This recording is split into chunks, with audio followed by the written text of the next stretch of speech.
Hi, Rod Fleming in the Philippines here. It's a rainy afternoon, so you get me. Anyway, I want to do another piece about autogynephilia, and this time I want to talk about gaslighting, because it's a big issue with autogynephilic men. And I'm just going to read a quick quote from an article in Psychology Today, which really was good about this. And it says, gaslighting is a tactic in which a person or entity, in order to gain more power, makes a victim question their reality. Okay? So, a person or entity, in order to gain more power, makes a victim question their reality. Now, you will find that autogynephiles do this all the time. And they do it monstrously. Why do they do it? Well, I think that nobody really knows, but the fact is that the autogynephile actually knows that he's not a woman. So I think the gaslighting of other people actually starts with him gaslighting himself. It starts off with, he's created this pseudo female personality, this autogynephilic artifact, and he has slowly come to accept this as a real person, not just as a figment of his imagination, which is what it is. And so the artifact effectively has gaslighted the host into thinking it's real. And then it will gaslight the host into thinking that he doesn't really exist and that he really is actually the autogynephilic artifact. At which time, as I say, the mania just takes over. And the game's a bogey at that stage. You've really lost any possibility of getting it back under control through management techniques. We talked a while ago about Eddie Izzard. Now, Eddie Izzard is a very talented, a very charming, very intelligent man who's been managing autogynephilia, to my certain knowledge, for 25 years with terrific success. The man is a tremendously successful professional.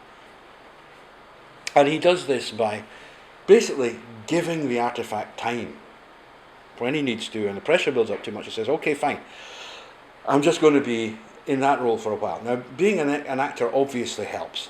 And I've said before, one of the things that you should think about if you have autogynephilia is starting to work in theatre, even just amateur theatre, to try and understand what it is like to play a role, and to understand that the autogynephilic artifact within you is just a role. You don't do that by playing other roles, and you'll see how it works together.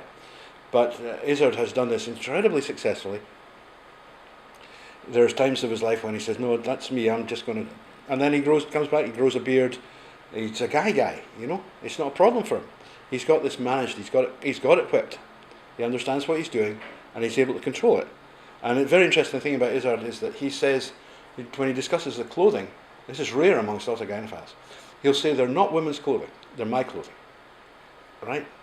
So he's actually managed to process the whole thing. And he's gone, no, I'm a guy. I have this little thing, but it's just a little thing, I can deal with it. How wonderful it would be if all autogynephiles were like Eddie Izzard, is all I can say. How absolutely wonderful and how much more peaceable the world would be. Let's go back to gaslighting. I don't think, by the way, that Eddie Izzard does any gaslighting. I don't think he's the type. But unfortunately, most autogynephiles do.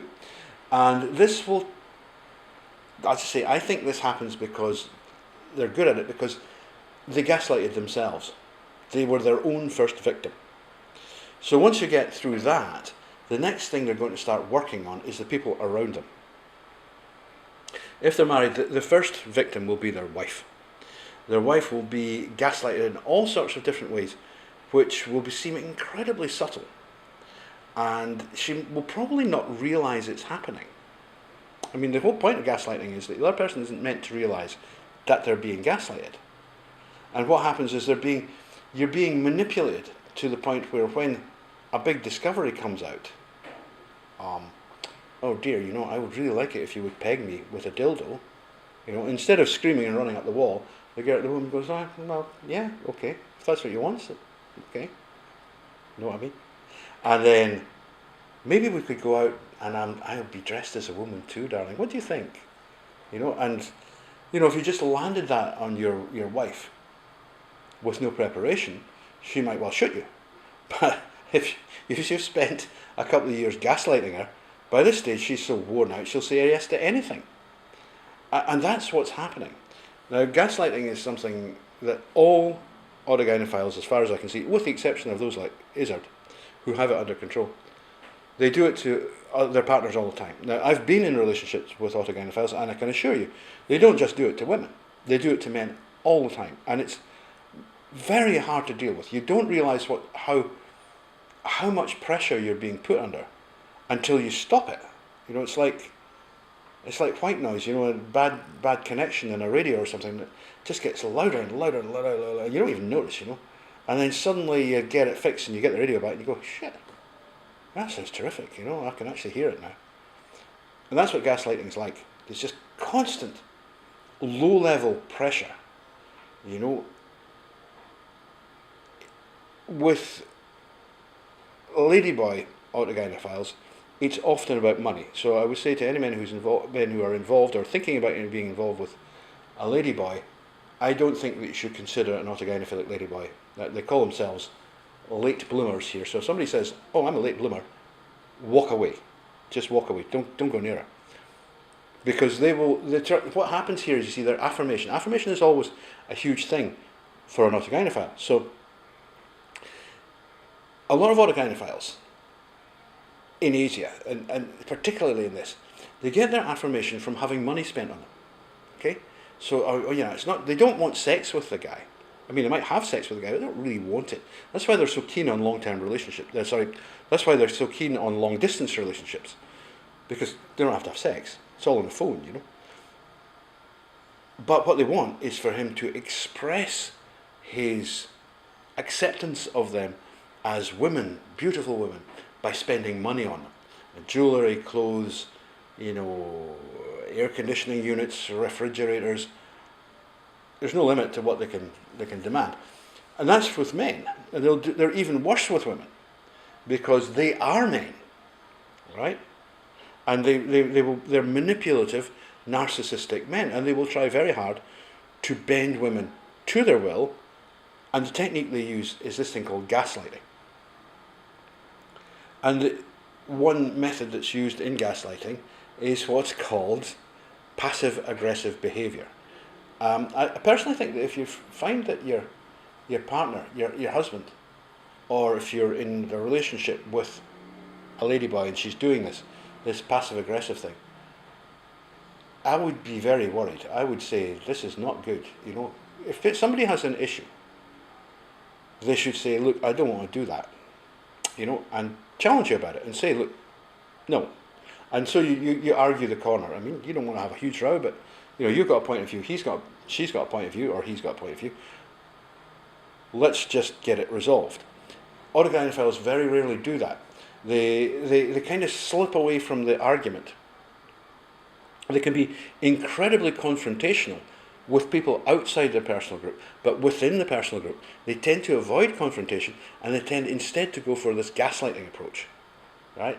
And one of the techniques they use is passive-aggressive, you know, and they'll act all hurt about something, you know, about nothing. You know, you happen to take the petty change purse and stick it in your own pocket when you were leaving the restaurant, instead of, you know, giving it to her. And you know, the next thing, you've got 6 hours of tampo, you know, and she's bawling her eyes out, and you don't love me, and all the rest of it. And you go, what the flipping heck is all this about? And you find out that's what it was about, you know, because you've kind of taken away a little bit of her control by, you know, inadvertently putting your own money in your damn pocket. And the other gynephile will do this with women all the time. You know, it'll be like, I want to paint they're the woman, you want to paint the kitchen. And you want to paint it a particular colour, he doesn't want that colour. Well, he'll become petulant, he'll become difficult and moody, and there'll be all sorts of, I don't know what sort of nonsense, until eventually you're like, what's wrong, dear? What is the problem? And eventually he'll say, you know, I don't really like that idea. You know, instead of saying right at the front, oh, I hate that colour, you know. So when they work at people who are behaving like this are very hard to deal with, and they slowly destroy the resistance of the person they're with, which is the point. You know, if you're a man in a relationship with an autogynephilic trans woman, generally speaking, she wants all your money. That's just about the length of it. If you're a woman in a relationship with an autogynephilic trans man who's transitioned or on the point of it, he just wants complete and total control of you. He wants absolute control, and he will gaslight you until he gets it. And the trouble is that when that's happening, in either case when that's happening, you don't realise what's being done. You don't realise how much pressure you're getting.